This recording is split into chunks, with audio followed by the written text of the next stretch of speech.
Today, we will learn about Amazon Go stores and Wheel Under Stovetop and how both miss the mark in full accessibility for disabilities.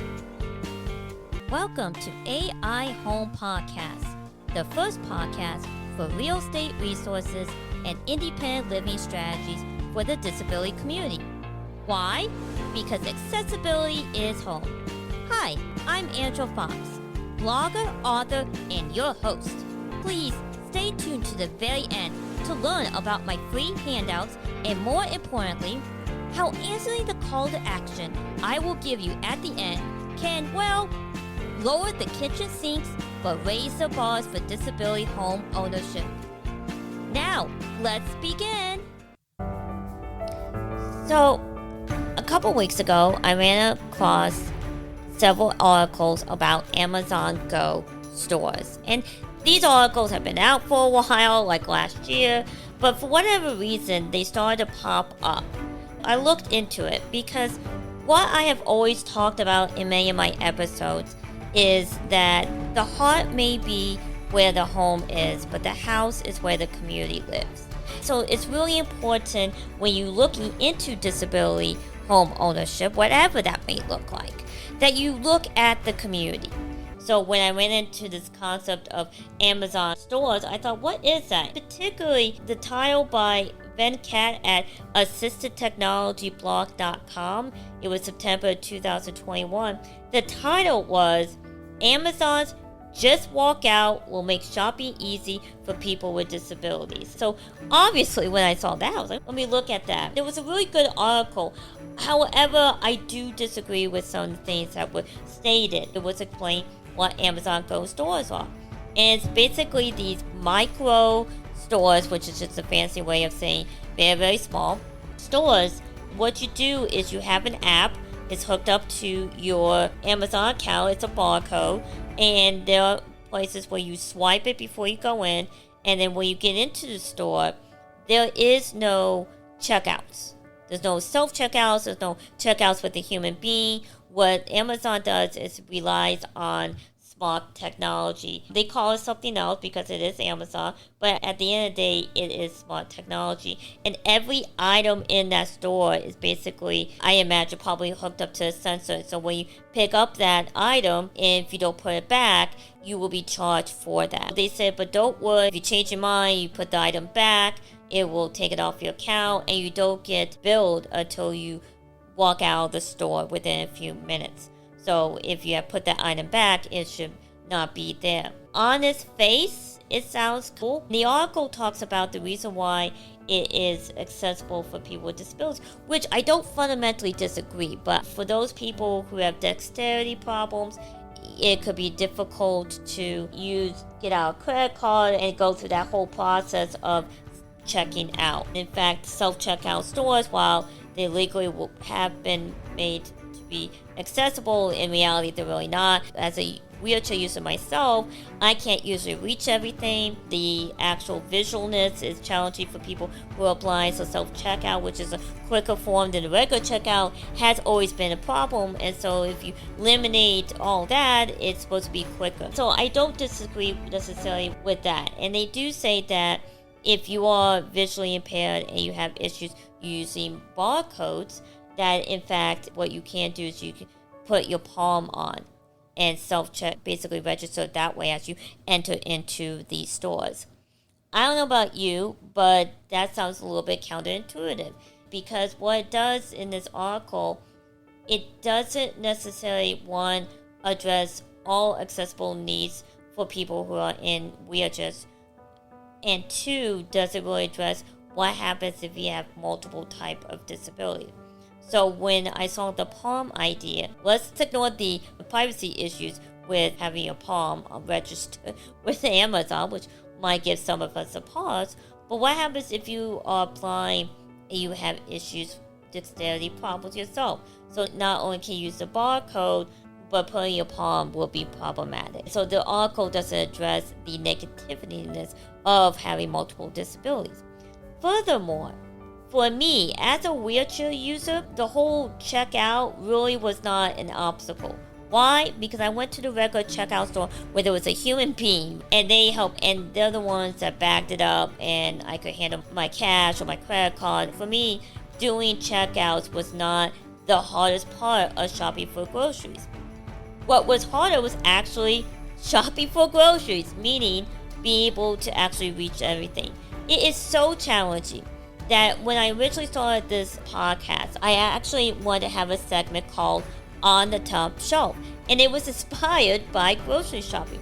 Because it felt like to me, every time I went to a grocery store, 80% of everything I needed was what? On the top shelf. And so in my earlier episodes, if you had the wonderful privilege of listening, I had a segment where I wanted to give reviews on products that you might use in your house to make things a little bit more accessible outside the actual modifications of the home, and even devices that will help you go out and about in a more accessible way. And so I wanted to do those reviews, and I called the segment On the Top Shelf. It became not very manageable. I'm going to pivot is to, ironically, go on Amazon and do live 1 to 2 minute videos on things that I feel would be something that you all, if you're in the disability community, might be interested to make your house more accessible, that you can, products you can actually buy. These Amazon Go stores, the whole focus is to get rid of people, which as a wheelchair user, I need that. I wish they would have invested into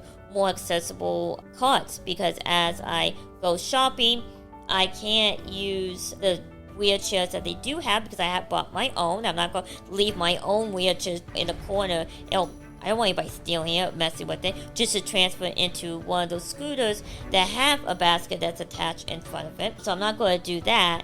And nor can I use the big carts. Instead, I have to just use those individual baskets that are really only meant to put maybe 10 items. I feel like I'm always doing Jenga because I'm piling more items than what those baskets are needed, and it piles up, and I pray that one small move, it doesn't come crumbling down. Which is why I don't want to knock on Amazon, because Amazon has always been very helpful for the disability community in regards to, it's fabulous. You could get everything delivered to your home. Amazon was great before the pandemic, but I think we all learned, if you lived in the pandemic, how wonderful it was to have things delivered. And Amazon then, during the pandemic, because they already had that infrastructure of deliveries, have things that are really easy to be able to return super easy without any fuss. You could keep a lot of items for 30 days, so it's not like that 1 week window traditionally that other stores had.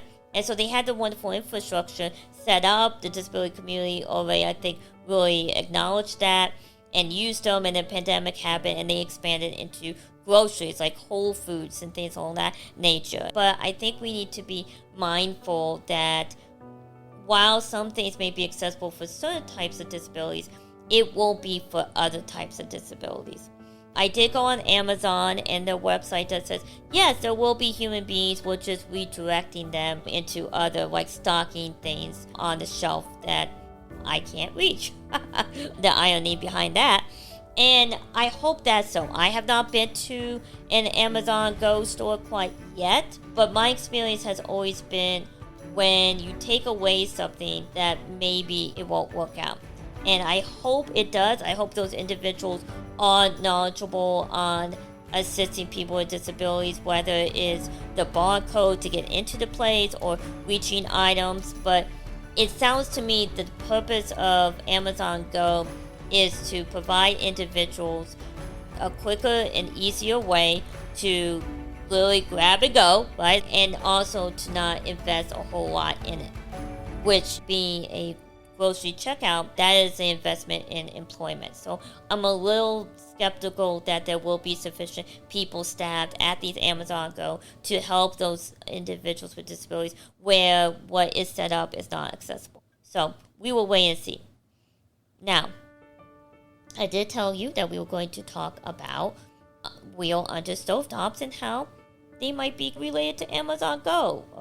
For those who are not familiar with wheel under stovetops, I think it's pretty self-explanatory, but it's really important that we do go into it because most of us who are disabled become disabled much later in life. I wasn't. I was born with it, been disabled, paraplegic for 4 years. So that's how I know these things. But for those of you who are new, or my real estate agents and the housing developers, please pay attention as well. Wheel under stovetops are just stovetops. They're not attached to an oven in the traditional way. It's just a separate stovetop. And what happens is that there's nothing underneath it. You can literally, as a wheelchair user, wheel under because the stove is missing. Now, don't you worry. You may be thinking, why would I do that? I need to use the stove. I talk about this in my book. I recommend wall ovens because then you can adjust them at any height you need. Then you have the actual oven there. It's just separate from the stovetop. So why am I talking about this in relation to Amazon Go stores? Wheel under stovetop, they're not always fully accessible. What you will see in a lot of ways is one, a lot of stovetops are the same height as countertops, which means that it might be too high for some wheelchair user. You can lower them down, but usually you can only lower them down by 4 to 6 inches simply because of the traditional heights of wheelchairs. And sitting on the wheelchairs, you also want to have additional space for safety-wise. Based on all those factors, you can only lower it between 4 to 6 inches. The 6 inches is more for manual wheelchair users. The 4 inches are for electric because electric wheelchairs usually are much higher than manual wheelchairs. You're thinking you can wheel under it, Angie. You can lower it down, probably you can reach everything. Let's carry it through, right? Just like Amazon Go, focus on only a few aspects. Same thing with a wheel under a stovetop. And that is what happens when you put pots and pans on the stovetop. Because pans, they're 2 to 4 inches high. And then pots, you can have anywhere from a small pot that are just 5-6 inches to 8 inches, right? What ends up happening is that, yes, you can wheel under, you can put these pots and pans on the stovetop without any particular problem. You might even able to easily put a spoon in it and stir, but you're not able to look down. At least not in a good 360-degree kind of way. If someone is able to stand, you can look directly down into the pots and pans. So what I did for decades, it feels like, I would basically scoop up some food in a spoon to see what it looks like, or if I was very adventurous, which I don't recommend, I would pull down the pan, look it over. As you can see, that's not super safe, right? So again, I don't recommend. It is a strategy. What is the solutions? I ran across this wonderful YouTube video from another wheelchair user. I have it on my website at horizontalhouses.com. What she discovered was there was a mirror, an actual mirror that was for over the stovetop mirror. Wow, what a wonderful idea inside of the pots and pans. It's also a very universal design concept. Why? Because children will be able to see what's inside the pots and pans. The mirror that is recommended because it's fog proof and it's the width of your stovetop, which I highly recommend. Unfortunately, sometime early on in the pandemic, they stopped selling it. I can't believe it. So I really don't have too much of a solution other than you can make your own mirror. I don't know anything that has been out there for actual replacement. I really do hope that the company does produce that. And if you do have an alternative, please reach out to me. After listening today, disability home ownership is that much closer. Whether you are a wheelchair user or a worker in the housing industry. But there's so much more I can provide you through horizontalhouses.com. Horizontalhouses.com is the hub for all things related to disability home ownership.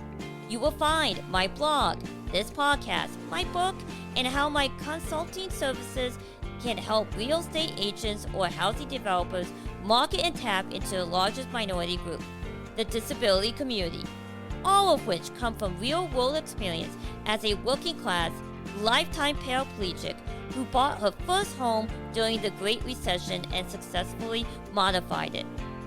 Please help me continue this exploration of disability home ownership by connecting through my Facebook page, Twitter, Instagram, Pinterest accounts by either searching for Horizontal Houses on these platforms or visiting directly the horizontalhouses.com website.